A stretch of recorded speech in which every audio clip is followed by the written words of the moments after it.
வராகி தாயின் சக்தி வாய்ந்த சத்திய வாக்கு இது. என் தங்கமே, தங்க வராகியை தொட்டு என் தங்கமான குழந்தை, இந்த தாயின் அசரீரி வாக்கினை கேட்க நீ வந்திருக்கின்றாய். இதோ உனக்கான ஒரு நல்ல செய்தியை நான் பரிசளிக்கிறேன். இன்று இரவோடு உன் பிரச்சனைகள் அனைத்தையும் நான் தீர்த்து வைத்து விடுவேன். நீ என்னை முழுமையாக நம்பு. வாழ்க்கையில் எவ்வளவு நம்பிக்கையோடு முன்னேற முயற்சி செய்தாலும் ஏன் உன்னால் வெற்றியடைய முடியவில்லை? இதற்கு முக்கியமான காரணங்கள் இவைகள்தான். மற்றவர்கள் என்ன நினைக்கிறார்கள் என்று யோசிக்காதே. நீ என்ன நினைக்கிறாய் என்பதுதான் முக்கியம். உன் வாழ்க்கைக்கு எது சிறந்தது என்று நம்புகிறாயோ அதை தைரியமாக செய். உன் கடந்த கால அனுபவங்களை நினைத்து வருந்தாதே. அதில் பெற்ற பாடத்தை கொண்டு உற்சாகத்தோடு நினைத்த செயல்களை தொடங்கு. இலக்கை தெளிவாக நிர்ணயிக்காமல் நீ எவ்வளவு கஷ்டப்பட்டாலும் வெற்றி கிடைக்காது. நீ எதை நோக்கி போகிறாய் என்று முடிவு செய்துவிட்டு முன்னேறு. போராடி ஒரு விஷயத்தை அடையும் போதுதான் வாழ்வு அர்த்தமுள்ளதாக மாறுகிறது. முயற்சி செய்து தவறாக போன செயல்களை ஏற்றுக்கொள். ஏனென்றால் தவறில்தான் பாடங்களை கற்றுக்கொள்ள முடியும். தோல்வியே வெற்றிக்கு முதல் படி. சிக்கல் வந்து விட்டதே என்று ஒதுங்காமல் எதிர்கொள் என் குழந்தையே. ஆழமாக சிந்தித்து அதற்கு தீர்வை தேடு. பிரச்சனைகளிலிருந்து தப்பிக்க முயற்சி செய்வதை விட அதை எதிர்கொண்டு கையாளுவதே மன உறுதியை தரும். எந்த ஒரு செயலுக்கும் காலக்கெடு வைத்து செயல்படுவதுதான் இலக்கையடைய மூல காரணமாகிறது. காலக்கெடு இல்லாத முயற்சி தோல்வியில்தான் முடியும். காலக்கெடு நிர்ணயம் செய்து அதற்குள் முடிக்க வேண்டும் என்று வேலையை தொடங்கு. நீ எடுக்கும் எல்லா முயற்சிகளிலும் உனக்கு நிச்சயம் வெற்றி கிடைக்கும். என் வார்த்தைகள் மீது நம்பிக்கை வைத்து செயல்படு என் குழந்தையே. நீ ஜெயமாக எல்லா செல்வ வளங்களையும் பெற்று சீரும் சிறப்புமாய் வாழ்வாய். உன் வாழ்க்கையை இன்றைய நாள் வரை உன்னை காயப்படுத்திய விஷயங்கள் எல்லாம் உன் முந்தைய கர்மாக்களின் எதிரொலி. மழைக்கு முன் எப்படி இடியும் மின்னலும் வருமோ அதே போலத்தான் உனக்கு வசந்த காலம் வருவதற்கு முன்பு இந்த கஷ்டங்கள். உன் யூகம், உனக்கான பூமி, உனக்கான வாழ்க்கையெல்லாம் உன்னை சேரும் நாள் மிக விரைவில் இருக்கும். உன் சந்தோஷ கண்ணீரை பார்க்க என் மனம் ஏங்குகிறது. நீ என்றும் தலைத்து வேரூன்றி நின்று வளர்ந்து மேலோங்கி நிற்பாய். உன் பிரச்சனைகள் எல்லாம் மண்ணில் தன் வளர்ச்சியை 1000 தடங்களை காணும் விதையாய் உன்னை நான் விதைத்துள்ளேன். நீ நிச்சயம் அடைக்கலம் தரும் மரமாய் வளர்ந்து நிற்பாய். உன்னில் வெற்றி தீபத்தை நான் ஏற்றுவேன். உன் நம்பிக்கை, பொறுமை, எதையும் தாங்கும் உணர்வு எவ்வளவு உன்னதமானது என்பதை நான் அறிவேன். உன் சந்தோஷத்தில் என் சந்தோஷம் இருக்கிறது. உன் அழுகையில் என் கண்ணீரும், உன் சண்டையில் என் மேல் நீ கொண்ட தாயின் உரிமையும் இருக்கிறது. நீ அடம் பிடிக்கும்போது உனக்கான நல்லது கெட்டதை தெரிய வைக்க வேண்டும் என்ற பொறுப்பும் எனக்கு உள்ளது. உன்மேல் நான் கோபம் கொள்ள மாட்டேன். அதை தாண்டி என் கோபம் இருந்தால் நிச்சயம் அது உன்னை நல்ல வழியில் மாற்றுவதற்காக மட்டுமே இருக்கும். நீ எல்லா செல்வ வளங்களையும் பெறப்போகிறாய். நம்பிக்கையோடு இரு. உன் அன்னை நான் இருக்கிறேன். உன்னை விட்டு வைப்பேனா என்கிறது வாழ்க்கை. நான் விடமாட்டேன் என்று நீ எதிர்நீச்சல் போட்டாலும் நடப்பதுதான் நடக்கிறது என்று கவலை கொள்கிறாய். காலத்தின் போக்கு புரியவில்லை என்றாலும் உன் மனம் கவலை கொள்கிறது. உன் கவலை என் அருளால் காற்றில் மறையும் தூசி போல மறைந்துவிடும். கலக்கம் கொள்ளாதே குழந்தையே. நீ யார் என்று அறிவதற்கே உனக்கு இத்தனை பரீட்சைகளை நான் வைத்தேன். நீ அந்த பரீட்சைகளிலும் வெற்றி பெற்றாய். ஆனால் இருந்தும் உன்னிடத்தில் ஏன் இந்த சஞ்சலம்? உன் வெற்றி உனக்கு திருப்தி அளிக்கவில்லையா? ஆனால் என் பிள்ளையான உன் வெற்றியால் என் மனம் திருப்தி அடைந்தது. உன்னை பற்றி அறிய உனக்கு ஏற்படுத்திய சூழ்நிலைகளை கடக்க முயல்கின்றாய்.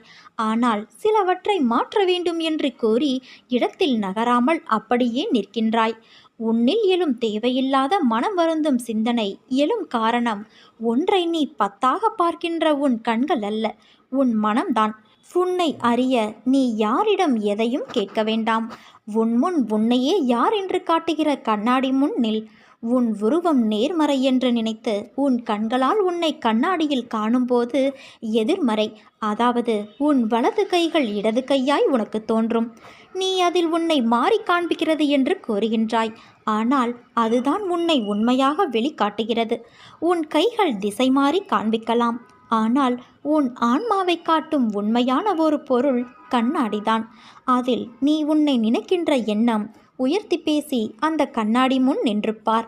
உன் உயரங்கள் எவ்வளவு குள்ளமாக இருக்கிறது என்பதை நீ அறிவாய். இதுவே உன்னை தாழ்த்தும் விஷயங்களை யோசித்துப் பார். அவைகள் தோல்வியாக கூட இருக்கலாம். ஆனால் அவை உனக்கு தந்த வைரமான பொக்கிஷ அனுபவம். அந்த அனுபவத்தின் பாடங்கள் வெற்றியை விட கோடி மடங்கு பெரியது. வெற்றி என்பது தற்காலிகமே. ஆனால் தோல்வியால் உணர்ந்த பாடங்கள், அவற்றின் அனுபவம் வாழ்க்கையில் வெல்ல வைக்கும். அதுதான் உண்மையான வெற்றி. அது உன்னை பக்குவமடைய வைத்து நீ எப்படி இருக்க வேண்டும் என்று உன் ஆன்மாவின் மகத்துவத்தை பற்றி உனக்கு சொல்லி உன் பிறப்பை புனிதமுடையதாய் மாற்றும். நான் சொல்லும் வழிகளில் நீ செல்கின்றாய். நிழலுக்கும் நிஜத்திற்கும் உள்ள வேறுபாட்டை நீ அறிய ஆரம்பித்து விட்டாய். இனி எல்லாம் சுபமே. உன் வாழ்வில் நல்லது மட்டும்தான் நடக்கப் போகிறது. உனக்கான வாழ்வில் முடியும் முடியும் என்று சொல்லிக்கொண்டே போராடு. நிச்சயம் நீ ஜெயிப்பாய் என் குழந்தையே. எல்லாம் நல்லபடியாய் சூழ்ந்து மங்களம் உன் வாழ்வில் அரங்கேறப் போகிறது. நீ எதை செய்தாலும் அதை நான் அறிவேன். உன் செயல்கள் நல்லதாகவும் உன் நடத்தை சரியாகவும் இருந்தால் அவற்றை நான் ஆசிர்வதித்து உடனிருந்து அனைத்தையும் கவனித்துக் கொள்வேன். உன் அன்பின் ஆழத்தையும் பக்தியின் தூய்மையையும் பலத்தையும் விசுவாசத்தையும் எவ்வளவு உன்னதமானது என்பதை நான் அறிவேன். எல்லாம் சரியாகிவிடும். எதற்கும் மஞ்சாதே. உன்னோடும் உன் குடும்பத்தோடும் நான் இருக்கிறேன் தங்கமே. என் பரிபூரண அருளும் ஆசிர்வாதமும் அன்பும் பெற்ற என் செல்ல குழந்தை நீ. உன் குடும்பம் கூட குறை கூறி கூடி நின்று வசைப்பாடுகிறதே என்று நீ கவலைப்படுகிறாய். கலங்காதே மகளே. உன் கஷ்டங்கள் கால் தூசி போலத்தான். அதுவும் என் அருளால் கடந்து போகும். நிச்சயம் நீ எதிர்பார்த்தபடி உன் வாழ்க்கை ஒரு நாள் மாறும். வாழ்க்கையில் நீ செய்த தவறுகள் உனக்கு வழிகளை கொடுத்துள்ளன. உன் தவறுகளிலிருந்து நீ பாடம் கற்றுக்கொண்ட அனுபவங்களை மனதில் கொண்டு மீண்டும் இது போன்ற ஒரு தவறை எந்த சூழ்நிலையிலும் செய்யாமல் இரு. வாழ்க்கையில் எல்லாவற்றிற்கும் உணர்ச்சி வசப்படுதல், அழுதல் ஆகியவைகளால் உனக்கு எந்த வகையிலும் அது உதவி செய்யாது. நீ வாழ்க்கையில் இவற்றை கடந்து எவ்வாறு முன்னோக்கி செல்வது என்பதை குறித்து சிந்தித்து செயல்படு. அதற்காக தேவையில்லாத வழியில் செயல்பட நினைக்காதே. குறுக்கு புத்தி சுயநலமானது, விரைவில் துன்பத்தை கொடுக்கக்கூடியது. குறுக்கு புத்தி இல்லாமலும் கள்ளம் இல்லாமலும் முட்டாள்தனம் இல்லாமலும் இருக்க வேண்டும். நீ புத்திசாலியாகவும் கள்ள கபடமற்றவராகவும் மனித தன்மையோடு கூடிய கூர்மையான புத்தியோடும் இருக்க வேண்டும். என் வார்த்தைகள் மீது நம்பிக்கை வைத்து செயல்படு. எத்தனை முறை கீழே விழுந்து எழுந்தாலும் மனம் தளராமல் மறுபடியும் எழுந்து நின்றுவிடு. தோல்விகளை சந்தித்ததால் தோல்வி என்று அர்த்தமில்லை. இறுதியில் நீதான் ஜெயிக்கப் போகிறாய் என்று அர்த்தம். தோற்று போய்விட்டோமே என்று குறுகிய மனநிலைக்கு செல்லாதே. வாழும் வாழ்க்கையில் வெற்றி தோல்விகள் வந்து போவது சகஜம். எக்காரணம் கொண்டும் நீ எடுக்கும் முயற்சியிலிருந்து விலக நினைக்காதே. உன்னோடு நான் இருக்கிறேன். உன்னுடைய எல்லா முயற்சியிலும் நான் இருப்பேன். எதுவாக இருந்தாலும் என்னிடத்தில் தெரியப்படுத்து.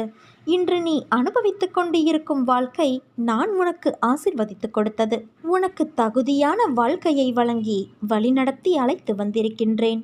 தற்போதைய நிலை, இதற்கு முன்பு இருந்த நிலை, அனுபவித்து வாழ்ந்து வந்த வாழ்க்கை எப்போதும் எந்த சூழ்நிலையிலும் மறவாதே. முடிந்ததை தேடி சென்று உதவிடு. பசியில் இருப்பவனை கண்டவுடன் உடனே உதவி செய். யாரையும் புண்படுத்தும் வகையில் நடந்து கொள்ள நினைக்காதே. தான் என்ற கர்வத்தை விட்டுவிடு என் குழந்தையே.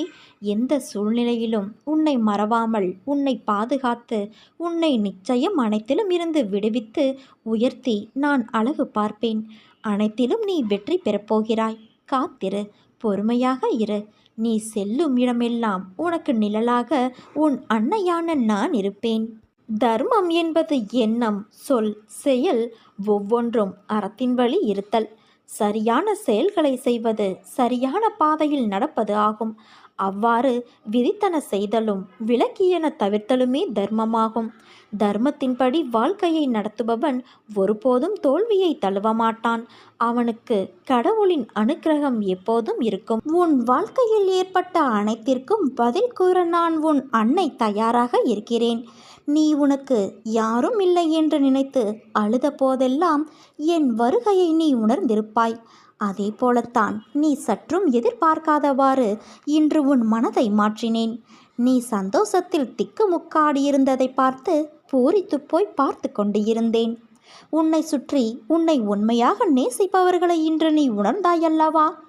என் குழந்தையான உன்னை சிரித்து கொண்டே இருப்பதை பார்க்கும்போது உன் அன்னை இந்த உலகத்தையே மறந்து போகிறேன்.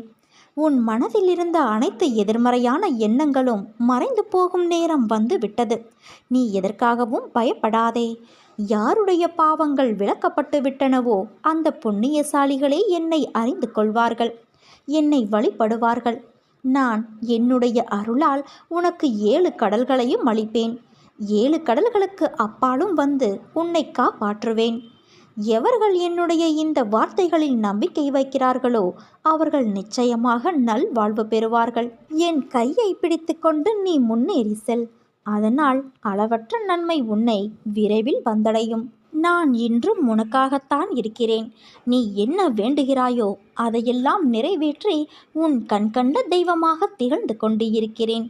என் பக்தனை நான் ஒருபோதும் கைவிட்டது கிடையாது. இந்த வினாடி கூட நான் உன்னோடு தான் இருக்கிறேன். உன்னுடைய சுமைகளை என் மீது வைத்துவிட்டால் சத்தியமாக உன் அன்னையான நான் அதை சுமப்பேன். நான் உனக்கு வாக்குறுதி தருகிறேன். மிக விரைவில் உன் வீட்டிற்கு பணமாகவோ பிரச்சனைக்கு தீர்வாகவோ நான் வரப்போகிறேன். புத்திசாலியாக இருந்து என்னை நீ பிடித்துக்கொள். கசப்பு என்பது உன் நாவில் பட்டவுடன் தான் தெரிவது. உனக்கு அதை கொடுப்பதற்கு முன்பே எனக்கு தெரியும் அது கசப்பு என்று. அதை மீறி உனக்கு நான் தருகிறேன் என்றால் உன் நாவின் சுவை எனக்கு பெரியதல்ல, உன் ஆரோக்கியம்தான் எனக்கு முக்கியம் என்று ஒரு தாய் எண்ணுவது போல உன் மனதில் உள்ள எதிர்மறை எண்ணத்தை கசப்பு கொண்ட மருந்தால் உன் மனதிற்கு அனுப்பி உன் உள்ளத்தையும் ஆத்மாவையும் ஆரோக்கியமாக ஆக்குகிறேன். உன் வாழ்க்கையில் ஞானத்தின் பாதையில் தேடுதலை நீ கொண்டுள்ளாய். அதை உனக்கு வழிமுறைக்கு எல்லா பயிற்சிகளையும் நான் கொடுப்பேன். என் மொத்த பொறுப்பாக நீ இருக்கிறாய். என்றும் என் திசையிலிருந்து நீ விலக மாட்டாய் என் செல்வமே. உன்னை விட்டு நான் விலகுவதும் இல்லை, விலகி போகும்படி உன் அன்னையான நான் செய்வதும் இல்லை. உன் அம்மாவாக அப்பாவாக நான் என்றும் இருப்பேன். இரவுக்கு பின் பகலை தருகின்ற இறைவன், குளிருக்கு பின் வெயிலை தருகின்ற இறைவன் நிச்சயம் ஒவ்வொரு துன்பத்திற்கு பிறகும் இன்பத்தை நிச்சயமாக தருவான். வாழ்க்கை எல்லா நாளும் ஒரே மாதிரி இருப்பதில்லை. இன்பமும் துன்பமும் மாறி மாறி வரும். ஆனால் எந்த சூழ்நிலையிலும் என் பிள்ளை நீ எப்படி என்னை விட்டு விலகுவது இல்லையோ அதே போல நானும் உன்னை விட்டு விலகுவது இல்லை. நீ என்னை மறந்தாலும் பிள்ளையே உன் வேண்டுதலை நான் மறப்பது இல்லை. சரியான காலத்தில் எல்லாம் நிறைவேறும். நான் உன்னிடம் உடனே பேசியாக வேண்டும். இதோடு பலமுறை உன்னிடம் நான் கூறிவிட்டேன். நீ அலட்சியம் செய்து கொண்டே இருக்கிறாய். இன்றாவது என் பேச்சை நீ கேள். போதும், இந்த வாழ்க்கை என்ற சொல் தோன்றிவிட்டது. உன் உடைந்த மனதை நிச்சயம் நான் சரி செய்வேன். அதற்கு எனக்கு சிறிது நேரம் கொடு. நிச்சயம் உன்னையும் உன் பெற்றோரையும் நன்றாக பாதுகாத்து நான் வாழ வைப்பேன். உன் வாழ்க்கையை நீயே ஏன் கடினமாக்குகிறாய்? உனக்கு முன்னேற வேண்டும் என்ற எண்ணமும் வேகமும் நிறைய இருக்கிறது. அதற்கான முயற்சி இப்பொழுது எடுக்கலாம், பிறகு எடுக்கலாம் என்று தள்ளிக்கொண்டே போனால் உனக்கான வெற்றியும் தள்ளிக்கொண்டுதானே போகும். உன்னை ஒருபோதும் என்னை விட்டு நான் நகர விடமாட்டேன். உன் அன்னையின் சத்தியமான ஆணை. உனக்கான வலி வேதனை எல்லாவற்றையும் தூசி போல நான் ஊதி தள்ளுவேன். சமீப காலமாக எதற்கெடுத்தாலும் நீ மனக்குழப்பத்தில் வாழ்ந்து கொண்டு இருக்கிறாய். நிம்மதி இல்லை, பயம் சூழ்ந்து கொண்டது. என்ன செய்வது, யாரால் இந்த நிலை என்றெல்லாம் திகைத்தபடி வாழ்க்கையை நகர்த்துகிற உனக்கு நன்மை செய்வதற்காக உன்னிடம் நான் பேசுகிறேன். உன்னை பிடிக்காதவர்களால் உனக்கு இந்த நிலை ஏற்பட்டுள்ளது என்பது உண்மைதான். உடனிருந்தே கழுத்தரிக்கும் சந்தர்ப்பவாதிகளின் மத்தியில் நீ வாழ்ந்து கொண்டு இருக்கிறாய். இதனால் உனக்கு சங்கடங்கள் நேர்ந்தபடி இருக்கின்றன. மனசாட்சிக்கு பிடிக்காத விஷயங்களை பகிர்ந்து கொள்ள கட்டாயப்படுத்தப்படுகிறாய். எது உனக்கு பிடிக்காதோ அதில் தள்ளப்படுகின்றாய். உனது கைகள் கட்டப்படுகின்றன. பிறரது வாய் எதை முணுமுணுக்க வேண்டுமோ அதை உன் உதடுகளால் உச்சரிக்க வைக்கிறார்கள். இதனால் உனக்கு பிரச்சனைகள், மன இறுக்கம் வந்து போகின்றது. தைரியமாக எதையும் உன்னால் செய்ய முடிந்தாலும் செய்ய விடமாட்டார்கள். உன்னால் சாதித்து காட்ட முடியும், ஆனால் சாதிக்க விடமாட்டார்கள். உன்னை சுற்றி இருக்கும் வாள்கள் பேசும். தலையாகி நீ வாளை போல தலையைத்தான் நாட்ட வேண்டியிருக்கும். இது காலத்தின் கட்டாயமல்ல, கயவர்களால் ஏற்படும் நிர்பந்தம். நிர்பந்தங்கள் உன்னை நெருக்குவதால் நிம்மதி உன்னை விட்டு விலகுகிறது. பல பல சிந்தனைகளும் வந்து போவதால் குழப்பமான சூழ்நிலையில் நீ இருக்கின்றாய். அதற்கு முன் உன்னில் சிறிது மாற்றத்தை உருவாக்க உனது ஒத்துழைப்பு எனக்கு தேவை. என்னுடைய குணங்கள் எனது தலைமைக்கான ஆதாரங்கள். இதை உன்னளவுக்கு நான் சுருக்கி காட்டுகிறேன். சுயத்தன்மையோடு இருக்க முயற்சி செய். அப்பொழுதுதான் எல்லா இடத்திலும் உன்னால் தலைமை பொறுப்பில் இருக்க முடியும். வாழ்க்கையில் தலைமை பண்பு என்பது மிகவும் அவசியம். பிரச்சனைகள் என்பவை எப்போதும் தனித்திருப்பவை கிடையாது. அது பாலில் வெண்ணெயைப் போல பதுங்கியே இருந்து கொண்டு இருக்கும். சமயம் வரும்போது நம்மை பாதிக்கவும் முயற்சி செய்யும். பயப்படாதே. உன்னோடு உன் அன்னையான நான் இருந்து வழி நடத்தி உனக்கு தனி இடத்தை தருவேன். நீ தைரியமாக இரு. உன்னோடு தான் நான் இருக்கின்றேன். உனக்காக யுத்த களத்தில் இறங்கி நான் வேலை செய்ய காத்திருக்கின்றேன். எல்லாவற்றிற்கும் மேலாக உன்னோடு உன் அன்னையான நான் இருக்கிறேன் என் குழந்தையே. இந்த வழியில் ஒரு வேலையாக வந்தேன். அப்படியே உன்னை பார்த்துவிட்டு போகலாம் என்று உன் வாசலுக்கு வந்திருக்கிறேன். என் ஆசையை நீ பெற்றுக்கொள் என் குழந்தையே.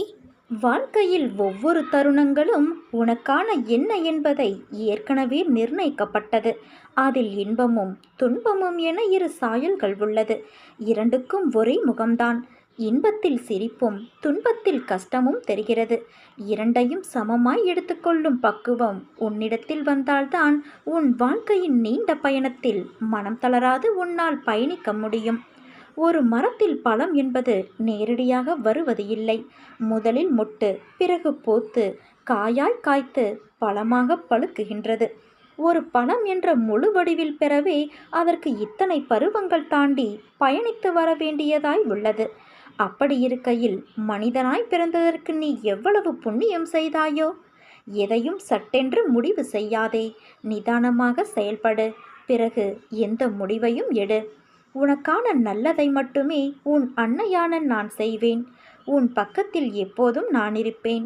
என் பரிபூரண அருளும் ஆசீர்வாதமும் அன்பும் எப்போதும் உனக்கு உண்டு என் குழந்தையே. உனக்கு தேவை மன உறுதி. நீ எண்ணியது நிறைவேறாவிட்டால் மனமுடிந்து போய்விடாதே. ஒருவேளை நம் ஆசை தவறானதாக கூட இருக்கலாம்.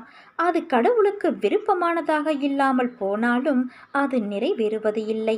இதயத்திலிருந்து 2 எண்ணங்களை அகற்றிவிடு. நமக்கு பிறர் செய்த தீமைகளை மறந்து விடுவதோடு மன்னிக்கவும் வேண்டும். மற்றொன்று, நாம் பிறருக்கு செய்த நன்மைகளை மறந்து விட வேண்டும்.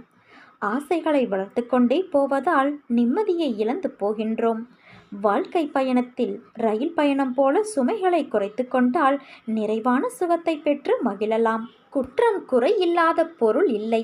துன்பக்கலப்பு இல்லாத இன்பம் இல்லை. அகம்பாவ சுவடற்ற செயல் இல்லை. அதனால் தூய உள்ளத்தோடு பற்றற்ற தன்மையை வளர்த்துக்கொள். அதுவே துன்பத்தை போக்கும் வழி. வாழ்வில் தடைகள் ஏற்படும் போதுதான் நமக்கு அதிகப்படியான தைரியம் தேவைப்படுகிறது. மன உறுதி உள்ளவர்கள் எந்த தடையையும் தாண்டி சாதனை புரிகிறார்கள். வாழ்க்கையில் எந்த ஒரு செயலையும் கடமைக்காக செய்தால் வெற்றி நம்மை விட்டு விலகி நிற்கும். அதனால் விடாமுயற்சி என்னும் வாகனம் ஏறி உழைப்பு என்னும் ஓட்டுநரின் துணையோடு தன்னம்பிக்கையோடு பொறுப்புகளை சுமந்து தன்னிறைவு காண்பதே நம் பயண இலக்கு. தோற்றுப்போ, துவண்டு போ, ஆனால் உள்ளே எரியும் நெருப்பை மட்டும் வெற்றியடையும் வரை அணைத்து விடாதே. மலையை பார்த்து மலைத்து விடாதே குழந்தையே. மலை மீது ஏறினால் அதுவும் உன் காலடியில் இருக்கும். பயம் என்னும் கடலில் மூழ்கி கிடக்காமல் அதில் எழும் நுரையாய் எழுந்து கரையை தொடு. உன் வெற்றி நிச்சயம்.